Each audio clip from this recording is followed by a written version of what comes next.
vamos a abrir nuestras Biblias en Primera de Juan. La semana pasada vimos los primeros 4 versículos, vimos del versículo 1 al 4, y en este día vamos a terminar el capítulo. Vamos a leer del versículo 5 al versículo 10. Primera de Juan, versículo 5 al versículo 10. Dice así la palabra del Señor. Y este es el mensaje que hemos oído de parte de Él y les anunciamos. Dios es luz y en Él no hay ningunas tinieblas. Si decimos que tenemos comunión con Él y andamos en tinieblas, mentimos y no practicamos la verdad. Pero si andamos en luz, como Él está en luz, tenemos comunión unos con otros y la sangre de su Hijo Jesús nos limpia de todo pecado. Si decimos que no tenemos pecado, nos engañamos a nosotros mismos y la verdad no está en nosotros. Si confesamos nuestros pecados, Él es fiel y justo para perdonar nuestros pecados y limpiarnos de toda maldad. Pero si decimos que no hemos pecado, lo hacemos a Él mentiroso y su palabra no está en nosotros.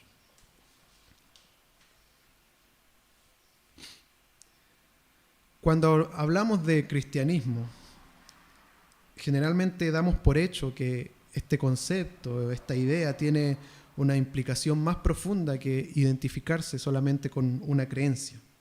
Generalmente se asocia al cristiano no solo como alguien que cree en Dios o que cree en Jesús, sino que vive de una determinada manera, que tiene un estilo de vida determinado. Y esto se da por hecho no solo en las personas que son cristianas, sino que hasta los no creyentes entienden o saben que alguien que se considera cristiano o evangélico vive de una manera determinada, tiene convicciones diferentes, tiene prácticas diferentes, en fin. Pero también existe una realidad que no podemos negar, y es que no todos los que profesan ser hijos de Dios verdaderamente lo son. Existen personas que pueden definirse como cristianos, pero verdaderamente no lo son. Existen aquellas personas que solo se identifican con una parte de la Escritura, pero rechazan cosas o otras partes de la Escritura que quizás no les acomodan o no les convencen del todo. Y aunque puedan presumir al mundo que son cristianos, que quizás son cristianos más civilizados, que son más tolerantes, o lejos de cualquier tipo de fanatismo, sabemos que la Biblia, la palabra de Dios, nos enseña en reiteradas ocasiones y de distintas maneras que ser hijo de Dios significa tener comunión cierta y verdadera con Dios. Que ser hijo de Dios es más que una idea intelectual, que creer ciertas verdades, sino que es también tener una comunión verdadera con Dios. La semana pasada vimos cómo el punto de partida de esta comunión con Dios, creyendo en el Hijo de Dios, en Jesucristo, como nuestro Salvador, y que solo por medio de Él podríamos tener el gozo, y a través de Él poder tener esta comunión. Pero Juan en estos versículos que acabamos de leer nos aclara o nos muestra cómo esta comunión es manifestada en nuestra vida, cómo se expresa en nuestra vida. Y Juan nos advierte que es posible vivir en una aparente comunión con Dios, vivir en un engaño, vivir en una farsa con respecto a nuestra comunión con Dios. Es decir, creer que tengo una comunión con Dios, pero no tenerla verdaderamente. Y es por eso que el título de este sermón es Las marcas de una verdadera comunión con Dios. Y la primera cosa que podemos ver en estos versículos es la razón del por qué andar en luz, en los versículos 5 al 7. En los versículos anteriores, del 1 al 4, vimos un gran anuncio por parte de Juan, que por medio de Jesús podríamos tener comunión con el Padre, y por medio de él podríamos tener gozo. Pero ahora Juan comienza a desarrollarnos de manera clara, detallada, cómo debe ser reflejada esta comunión con Dios. Y comienza hablándonos de la base y del fundamento para tener esta comunión correcta con Dios. Versículo 5 dice: este es el mensaje que hemos oído de parte de él y les anunciamos: Dios es luz y en él no hay ningunas tinieblas. Lo fundamental y lo básico para una correcta comunión con Dios tiene relación con su punto de partida.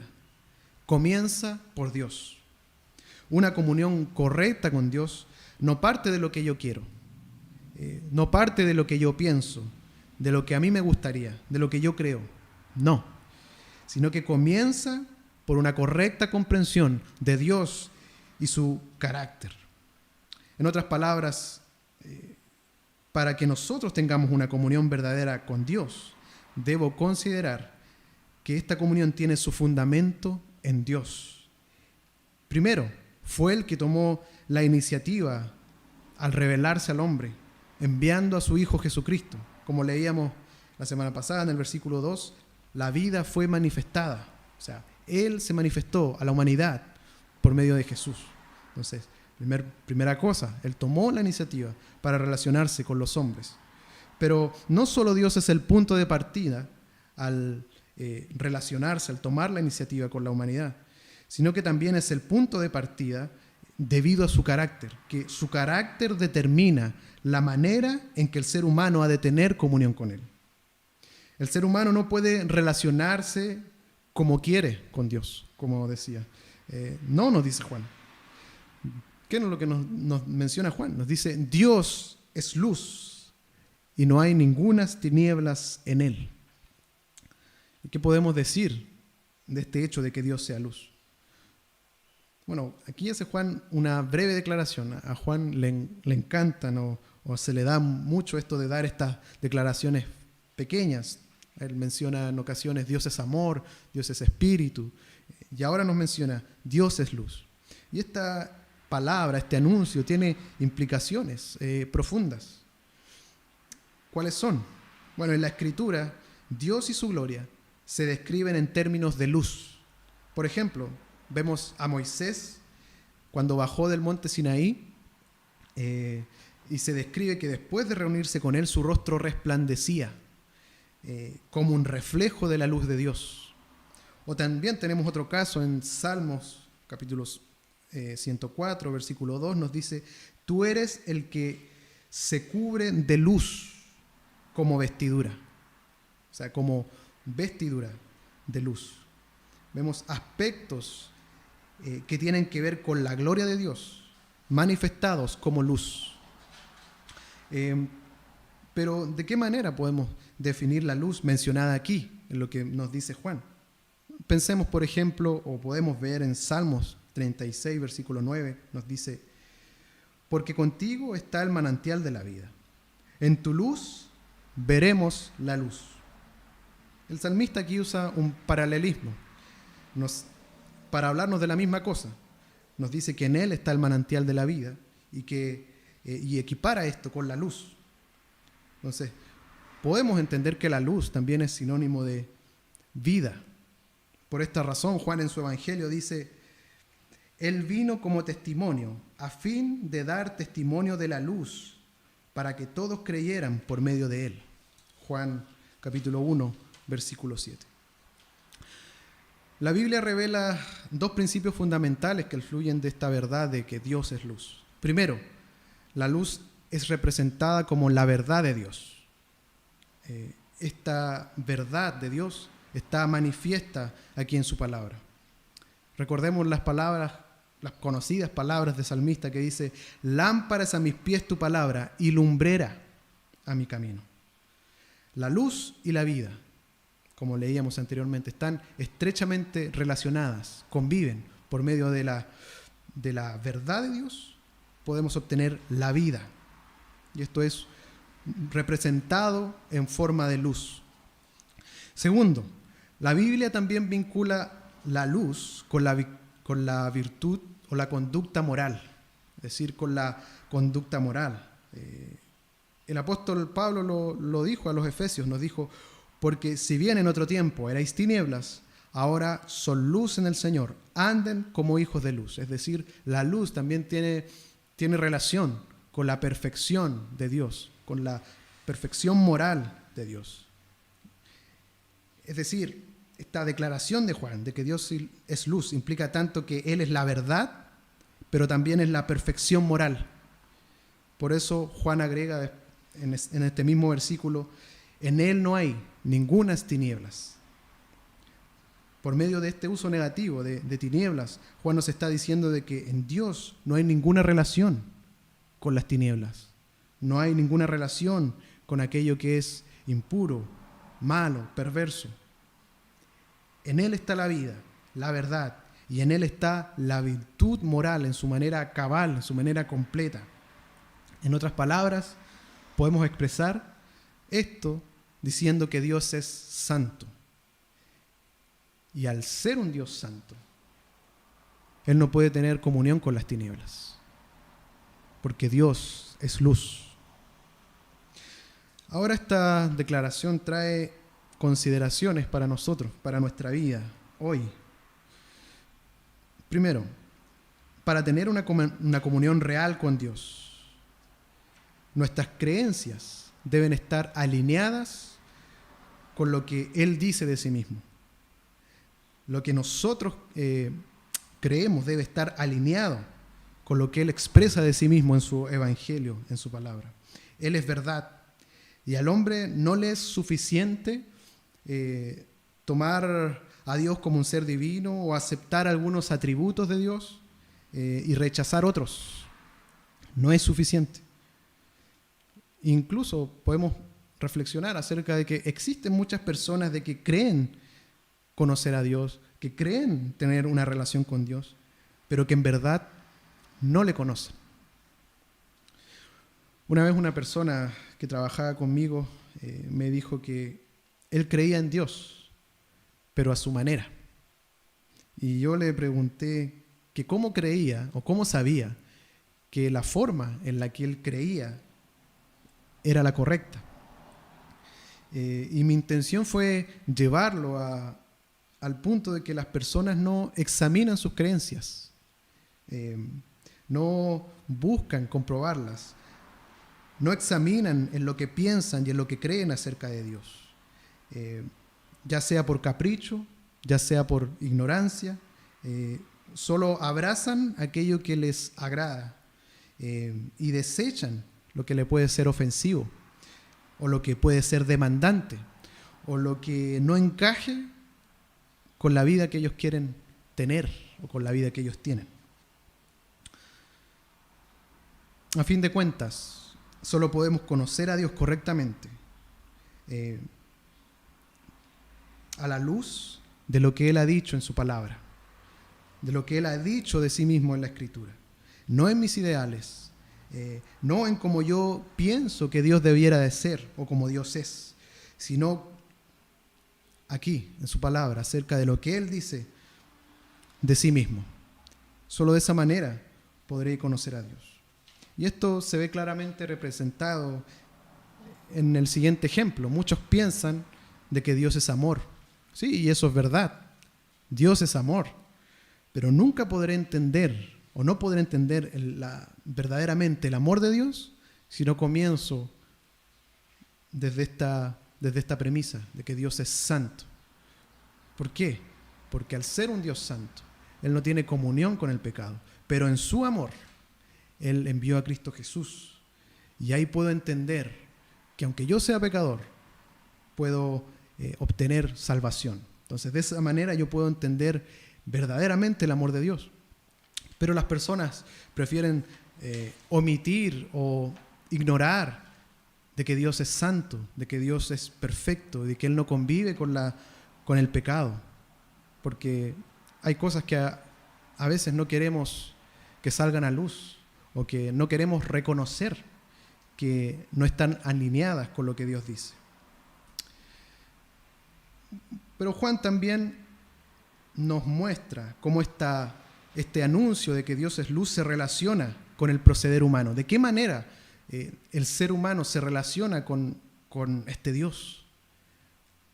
Existe la posibilidad, como decíamos, de tener una comunión engañosa y también una comunión correcta. Y Juan lo va a definir y lo va a argumentar en los siguientes versículos.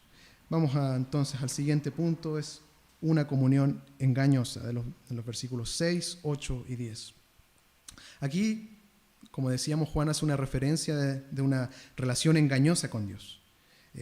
Parece que incluso en los versículos que leemos, Juan es repetitivo, como que parece que está diciendo lo mismo, pero cada vez que él parece estar repitiendo, nos está dando una nueva característica o un matiz distinto o un detalle que nos permite conocer mejor lo que él está comunicando. Y lo primero que podemos ver en este título de comunión engañosa está en el versículo 6, que dice relación con andar en tinieblas. Él dice, si decimos que tenemos comunión con Él y andamos en tinieblas, mentimos y no practicamos la verdad. Si pensamos en cualquier relación que pudiéramos tener con cualquier persona, es necesario tener cierta afinidad con esta persona o tener un objetivo en común. Porque si no existe esta afinidad o no existe este objetivo en común, de lo contrario van a ser solo palabras, solo simples palabras, pero no un hecho verídico, un hecho concreto. Bueno, algo similar es con Dios. Podemos decir que tenemos comunión con Dios. Sí, lo podemos decir. Las personas pueden decir que conocen a Dios, que tienen una relación con Él, pero si andamos en tinieblas, mentimos de acerca de lo que Dios exige o expresa de una verdadera relación con Él. Juan se refiere aquí a aquel que anda en oscuridad, es decir, no conforme a la verdad, y que principalmente miran con el pecado de una forma indiferente. Aquellos que no ven el pecado como un poder destructivo y como una fuerza incompatible con Dios, no tienen comunión con Dios. Aquel que no ve el pecado de esta manera, es imposible que tenga comunión verdadera con Dios. El apóstol Pablo lo dice en 2 Corintios 6, versículo 14, de esta manera: ¿qué comunión tienen la luz con las tinieblas? Estas personas pueden asegurar que tienen aspectos comunes con Dios y con Jesús. Pueden decir que creen en Él, pero sin embargo son solo ilusiones, porque no practican la verdad. El versículo muestra esta realidad al decirnos que mentimos y no practicamos la verdad. Aquel que tiene comunión con Dios debe ser expresado en sus obras. Hay una correspondencia en lo que Él dice con lo que Él hace. Esto podemos asimilarlo o verlo de una manera similar con Dios, porque Dios es luz y tal como Él es luz, se comporta como tal, como la luz. Así también el ser humano. Dice que es cristiano, debe relacionarse, vivir su vida, debe relacionarse con lo que hace. Pero no solo el apóstol nos menciona este engaño, también en estos versículos nos muestra que el ser humano niega su pecado. No solo anda en oscuridad, sino que también niega su pecado. Versículo 8 nos dice: si decimos que no tenemos pecado, nos engañamos a nosotros mismos y la verdad no está en nosotros. Aquí nos presenta otro matiz de una comunión engañosa. En el versículo 6 ya nos mencionaba aquellas obras de los que andan en oscuridad, de los que andan en tinieblas, de los que dicen tener comunión con Dios, pero andan en tinieblas. Pero ahora Juan nos dice que si decimos que no tenemos pecado, nos engañamos a nosotros mismos. La primera tenía que ver con ignorar el pecado, pero esta segunda declaración del versículo 8 nos muestra un orgullo aún mayor, al punto de negar el pecado, al decir que no existe en mí.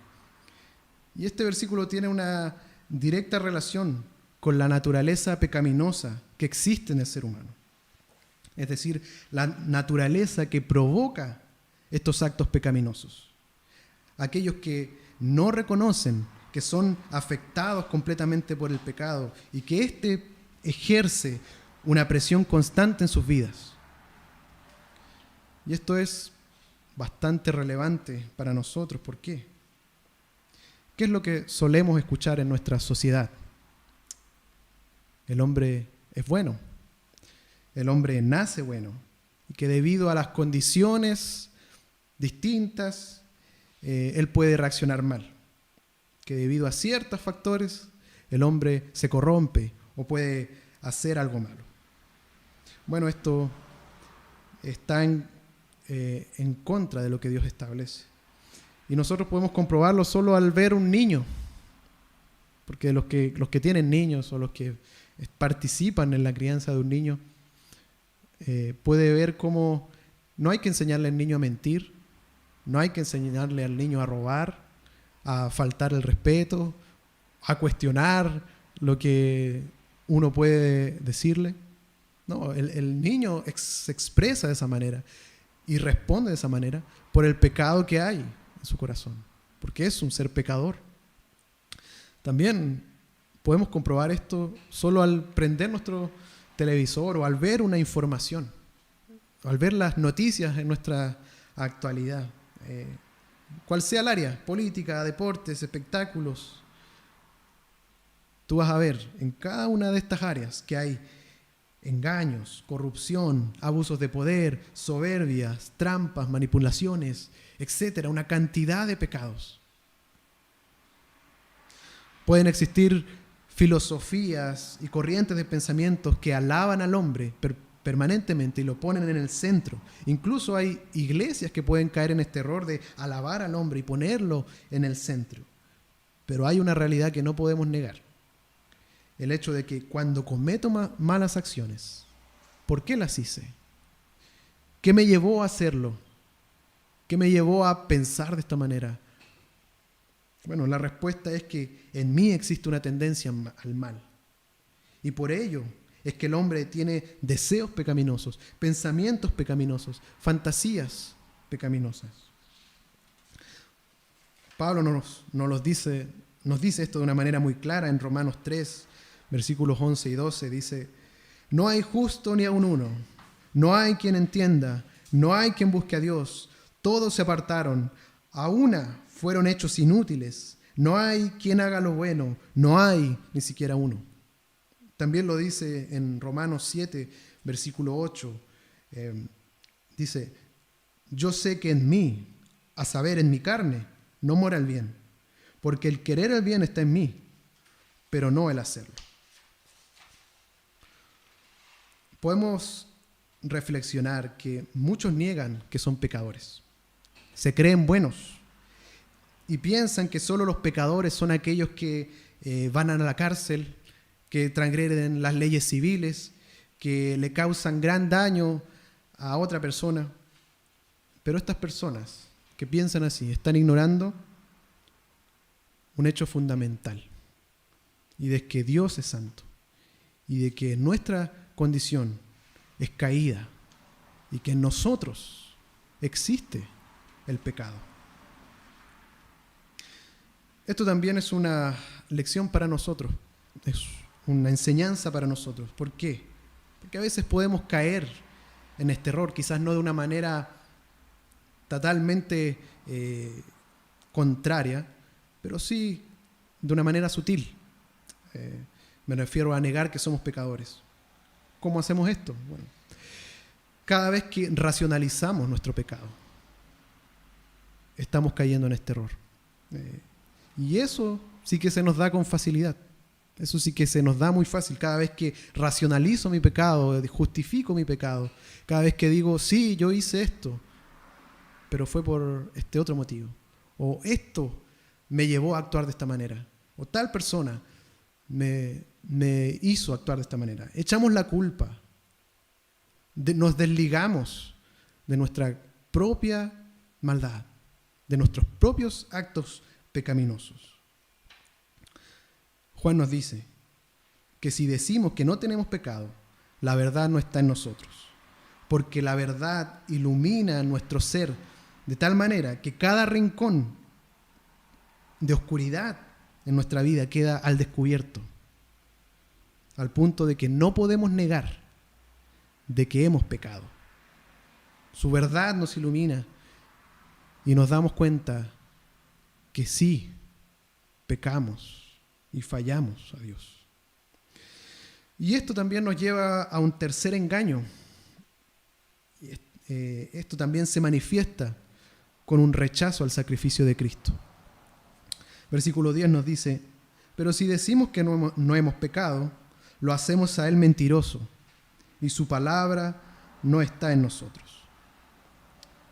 La realidad que Juan nos presenta aquí es que aquellos que niegan que son pecadores de una forma rotunda, también están negando la necesidad de ser perdonados.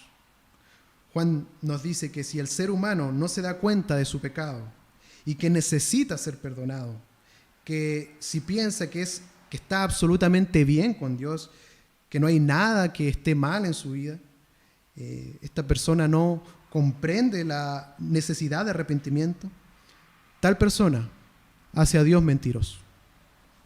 Romanos capítulo 3, versículo 23 nos dice: porque todos pecaron y no alcanzan la gloria de Dios. Y esta declaración de Pablo hablaba de la condición de los judíos y gentiles, de que todos pecaron y no alcanzan la gloria de Dios. Nos muestra de que todo ser humano sobre la faz de la tierra está condenado. Y estas son las mismas palabras de Cristo que nos hacen ver que necesitamos perdón. Cristo nos muestra que en Lucas capítulo 13, versículos 2 y 3, en cierta ocasión se acercaron unos judíos a Jesús y le preguntaron sobre una muerte impactante que recibieron unos galileos. Y estos judíos se acercaron a Jesús y le preguntaron por qué causa estos galileos habían muerto de una forma tan horrible a causa de, o a manos de Pilato.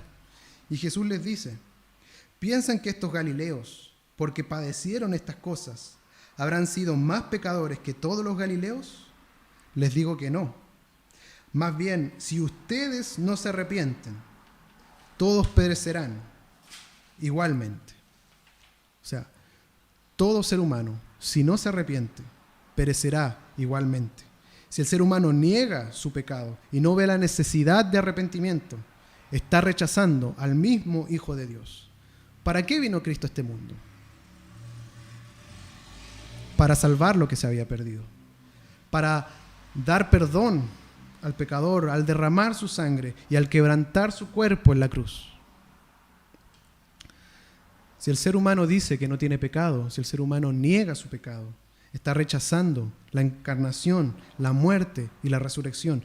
Todos estos hechos, todos estos acontecimientos fundamentales no tendrán ningún efecto en su vida, ya que es incapaz de reconocer su condición. Dios grita a la humanidad que necesita perdón. Dios grita a la humanidad que son pecadores y que necesitan arrepentimiento, necesitan arrepentirse.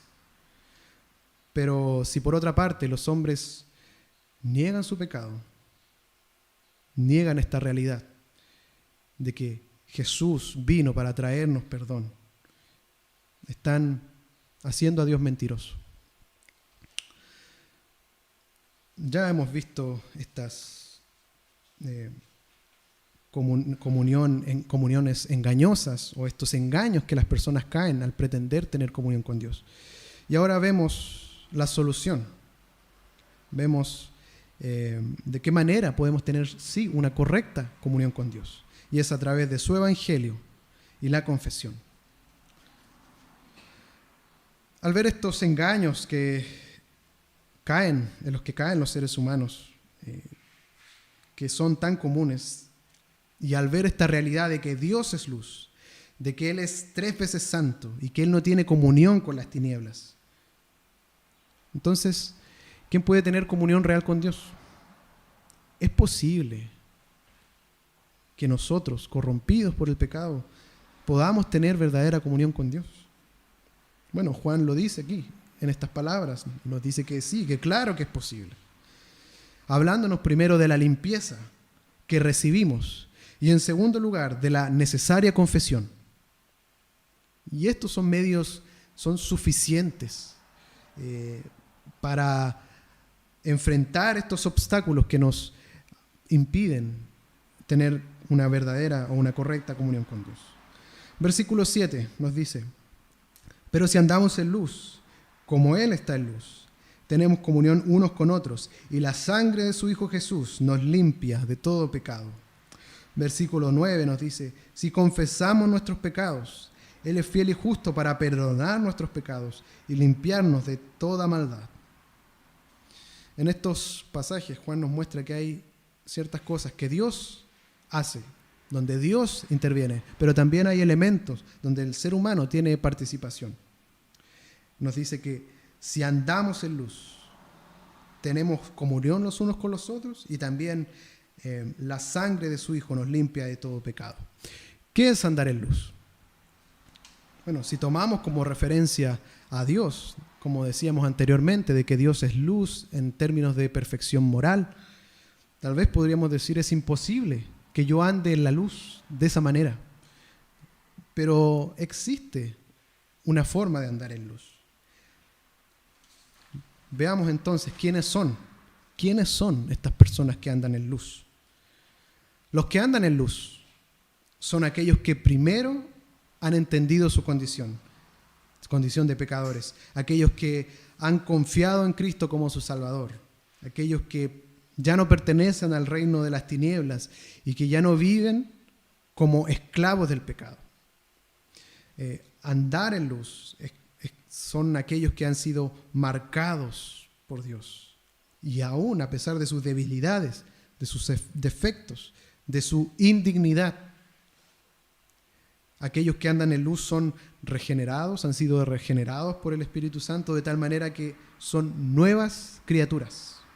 Saben lo que eran, saben que andaban en oscuridad, pero ahora quieren andar en luz. Pero para andar en luz no solo hay que reconocer estas verdades, sino que también implica un compromiso de la persona que dice andar en luz. Y esto tiene que ver con el proceso de santificación.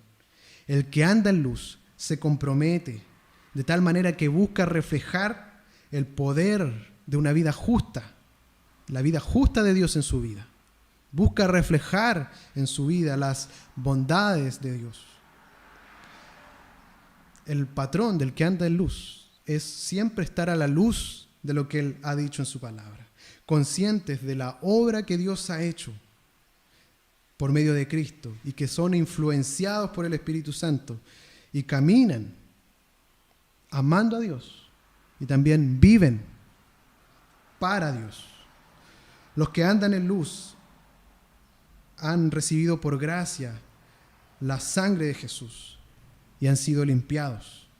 Esto no quiere decir que los cristianos ya no luchan o que nosotros ya no luchemos con el pecado. Ciertamente lucharemos con el pecado, luchamos con el pecado. Porque en esta vida, en nuestra humanidad no redimida, aún existe esta verdad. Pero sin embargo, debido a la sangre de Jesucristo, hemos sido limpiados de toda impureza. El pecado no puede cambiar nuestra posición de creyentes delante de Dios, de hijos de Dios. Como nos dice Romanos 8, no hay condenación para los que están en Cristo Jesús, aquellos que han sido lavados por su sangre, son limpios y purificados de sus pecados. Y el término sangre que se usa aquí en el Nuevo Testamento trata de hacernos mostrar de una manera dramática, de una manera gráfica, de representarnos la muerte expiatoria de Cristo. Esto tiene referencia a los sacrificios que se hacían en el Antiguo Testamento, cuando se mataban o se hacían animales como sacrificios para cubrir el pecado del pueblo. Bueno, la sangre de Cristo ha limpiado nuestros pecados de una manera permanente. Pero andar en luz, como mencionábamos, no es una tarea de una vez, sino que es una tarea de por vida. El creyente anda en la luz y se esfuerza por permanecer en la luz, confiando en los méritos de Cristo y capacitado por el Espíritu Santo, entiende que es un proceso continuo. Pero surge la pregunta y el problema, que ¿cómo podemos andar en luz si seguimos pecando? ¿Cómo es posible que yo ande en luz y sigo pecando? Bueno, Juan nos da la solución y nos dice que es por medio de la confesión. Para aquellos que desean andar en la luz, la confesión tiene un papel fundamental. Tanto aquellos que entran en esta luz, como aquellos que quieren permanecer en la luz, continuar en la luz. Es decir, tanto para la justificación como para la santificación. Esta es la respuesta, esta es la solución. Aquel que cree en Cristo como su Salvador puede recibir el perdón porque la sangre de Cristo ha sido derramada.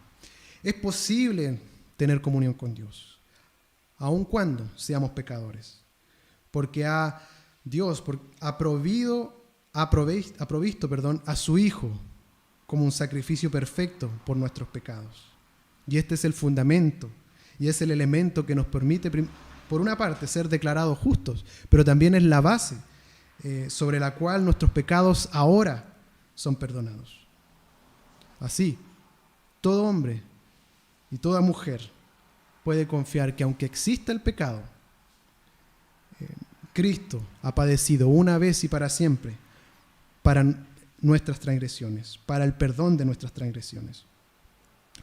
Ahora, ya que Cristo ha hecho posible esto, yo puedo confiar de que si peco, si fallo a Dios y confieso mis pecados, puedo confío en que he sido perdonado.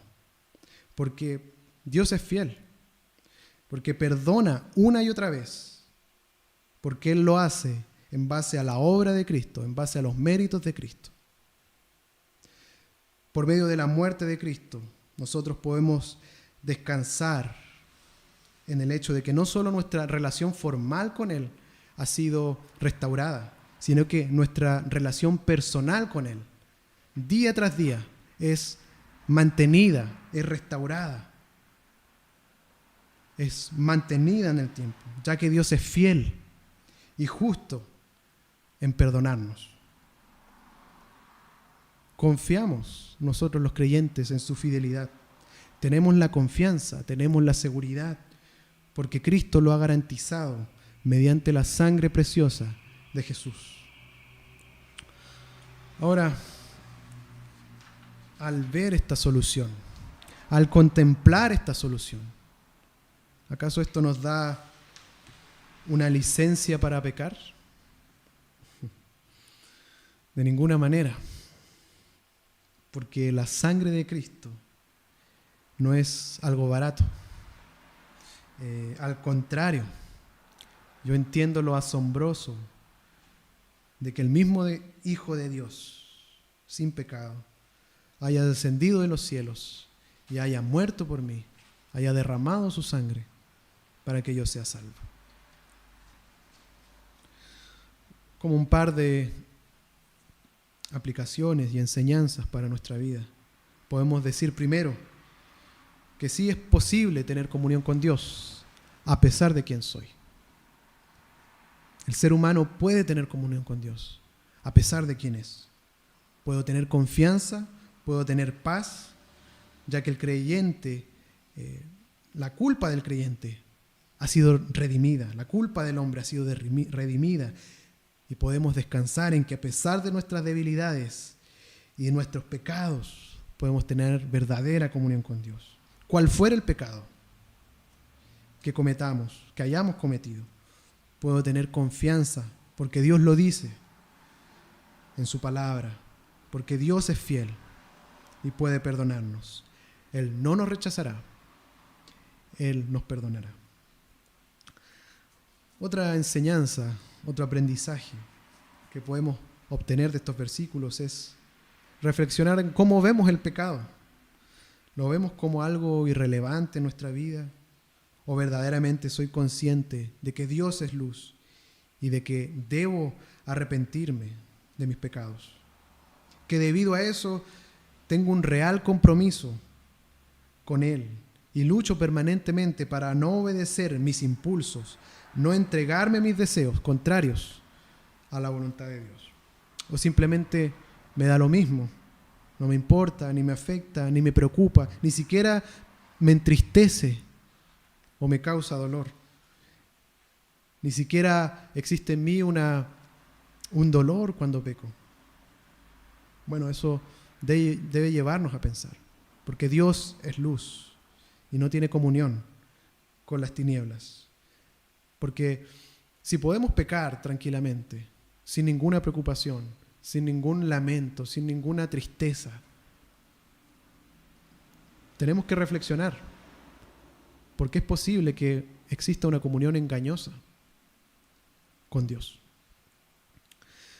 Pero por otro lado, también somos animados, somos exhortados, bendecidos, alegrados, porque si tú amas a Dios, si tú amas a Cristo y sufres por tus pecados, nos fortalecemos en saber que si los confesamos, Dios nos perdona. Porque la sangre de Jesús, el Cordero de Dios, fue derramada para que nosotros tengamos perdón y nuestra comunión con Dios sea restaurada permanentemente.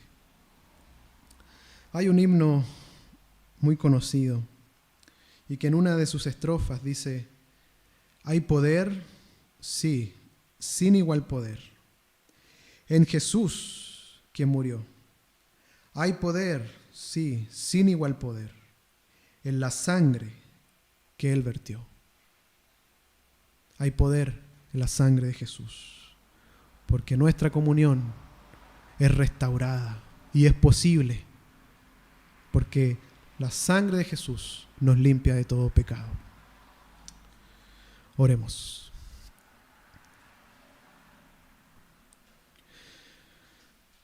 Gracias, Señor. Gracias, Señor. Porque aun cuando pecamos, nosotros podemos decir que tenemos comunión contigo. Aun cuando te fallamos, nosotros podemos estar confiados que tenemos comunión verdadera contigo por medio de Jesús, por medio de su sangre. Gloria sean a ti, Señor. Alabanzas sean a ti, Señor.